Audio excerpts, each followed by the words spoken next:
Disfrutar con el deporte y vivir la competición en primera persona es el objetivo de la celebración del torneo de ranking único de pádel en el gimnasio Acea Viva de Zaragoza. La Federación Aragonesa de Pádel ha elegido este escenario para celebrar esta competición abierta a las modalidades de masculino, femenino y mixto. Ha habido un total de 44 parejas inscritas, divididas en 4 categorías, 5, 3 masculinas, primera, segunda y cuarta, y 2 femeninas, primera y tercera.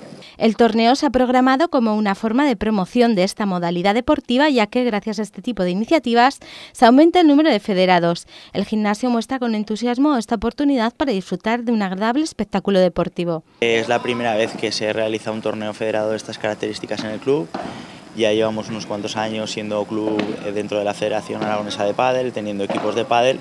Y bueno, era dar un pasito más para establecer un poco también que Aviva sea centro de referencia en el mundo del pádel aragonés, un poco para que la gente conozca el club, sepa que aquí también se juega pádel, sepa que tenemos unas instalaciones que son la envidia de muchos otros clubs.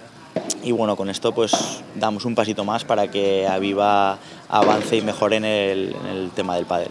En este torneo se han dado cita las mejores parejas del panorama aragonés, que obtendrán clasificación oficial para el Máster Aragón 2017, además de puntuar para el nacional.